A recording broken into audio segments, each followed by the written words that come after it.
for you. This is just going to be kind of like a ramble video, channel update, I guess. Just kind of showing off some slips, maybe a couple knives. I guess I'll start off with, I got some new stickers.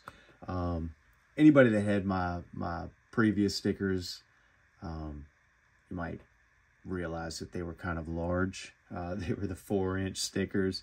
In my head, 4 inches didn't sound that big, but when I got them in hand after ordering them, it was like, dang, I should have gone 3-inch. So I was getting low, and decided the Ellaville knife show's coming up, Knife Doctor's knife show. So I wanted to have plenty of stickers to be able to hand out if anybody, you know, wanted any. So I ordered some new ones. So I ended up going with 3-inch. These are my new 3-inch stickers. I got them from the same place. I know a lot of people use, like, what is it, Sticker Mule or something like that. I used Sticker App. They had decent prices. They've got a bunch of different effects that you can add to your sticker.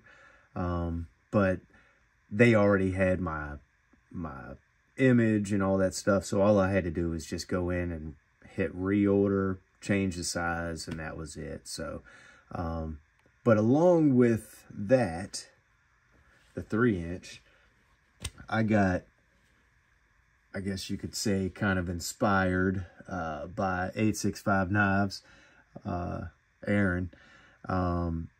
He's always coming out with some cool stickers, and he's used the holographic effect on a few of them.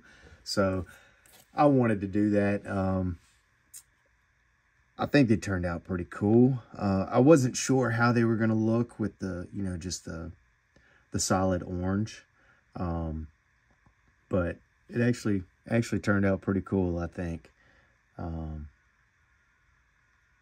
So yeah. So that's an update on my stickers. Got a pretty cool effect, I think, on that one. So shout out to 865. Y'all all know him. Waiting to see another video from him. I don't think he's posted one in a little bit, so no pressure, but always look forward to your videos, Aaron. We'll get those out of the way. We'll talk about some of these slips that I've got sitting here. So I had some leftover leather. I'm not even sure what this leather is, these three. They were like sample pieces that a subscriber, follower to the channel, sent me. He also sent some of that bison leather that you've seen me use. A few of y'all have a couple of those pieces. But like I said, he wasn't sure what these were. So they're really, it's a really nice leather. Sorry, I was messing with glue, so now I've got stuff sticking to my hands. But I wanted to try out some different kind of stitching patterns. So this one's kind of like a zigzag lightning bolt kind of pattern. Of course, that transfers back onto the back side. But like I said, this is just it's a really smooth, soft leather. So next up, this is another one this one was really cool. This was like, in all honesty, it was like basically stitching up 3 slips. So I've got 2 rows, just like this one over here. It's 2 rows of holes. I did the crisscross X pattern, which I got that, I believe Kent Smith did that on a slip, and I want to say Wes from Doom Crew. I believe he's got the slip, and that's where I saw the picture. So shout out to both of them, Kent Smith and Wes, Doom Crew Outdoors. But so I wanted to do this kind of crisscross pattern, but instead of just leaving it there, I also crisscrossed it on the edges. So this one turned out really cool. I used orange and black, and those colors, I chose those colors not for Halloween, but Ryan over at RH Blade and Shade, he's a big Tennessee fan, so their football team just switched their jersey colors. I don't know if that's a permanent thing or what, but he posted or shared a little video to his Instagram stories, and it was an awesome video of basically one of the team members, the football team members, the jersey changing from orange to black. So it just showing the transition of their color. If you haven't seen it, check it out. Even if you're not a football fan, I'm not a football fan. I loved playing football when I was younger, but I don't watch it or anything. But it's a killer little short video. But so that's where I did, you know, just came, I was like, let's do the orange and black. So that one was really cool. But like I said, that was like 3 times stitching, you know, so I could have stitched 3 slips in the time that I stitched this one. But nonetheless, it is a really cool effect, I think. And with the right colors, it could be really, really neat. And I'll tell you this also, when I say that I could have stitched 3 slips, basically, I mean, I zigzagged. So I zigzagged first, so that's 1 stitch all the way down, and then I zigzagged the opposite direction. That's another stitch. Then, with 1 thread, I zigzag across the end. So 3 times stitching on each end or each side. But like I said, it is a really cool effect, and technically you could use 3 different colors per side. So if anybody's interested, holler at me. We can talk about colors and all that stuff. So really cool. This is just the zigzag effect on the end, you know. But I wanted to kind of go, these are obviously kind of Christmas colors, green and red.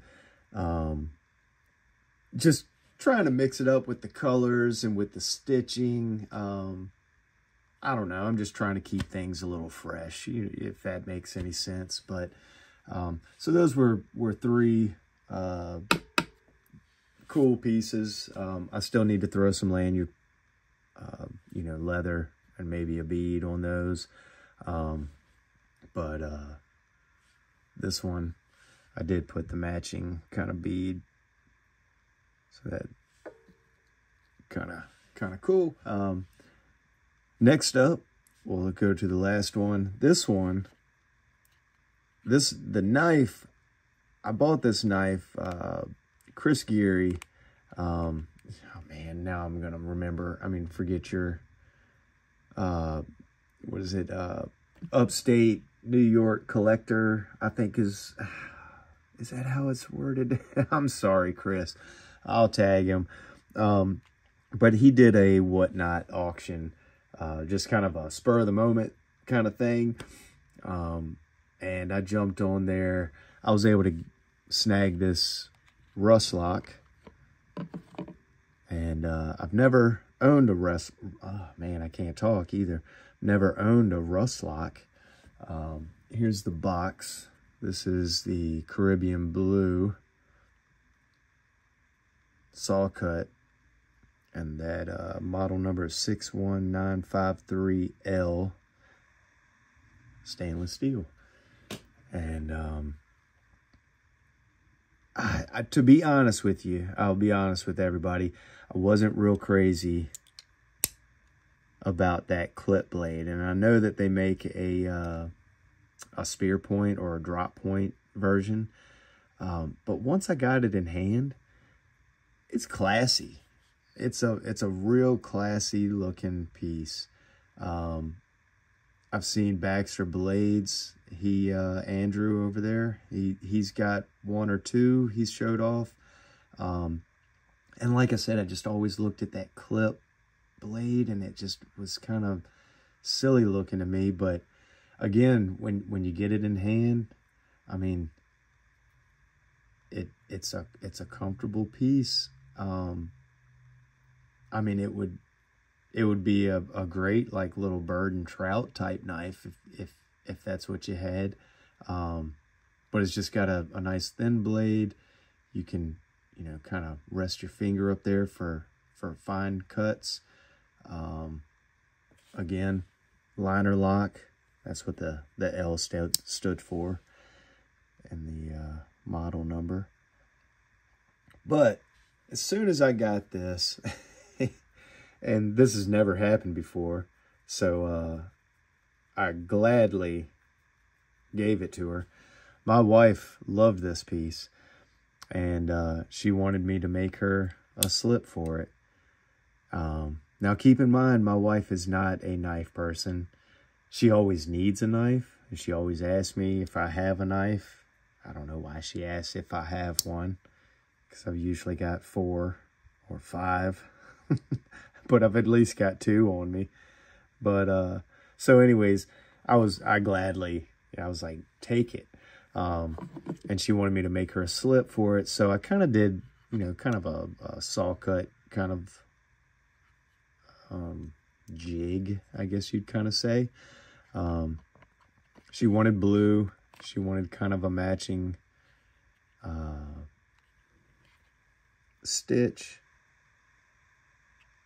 And I still need to put a hole in lanyard. I actually need to finish finish this one. I need to still finish the edges. But as you can see, I did wet form this one. I didn't want it to slide out by chance in her purse or something, because I know that's where it's gonna sit. So I kind of wet formed it.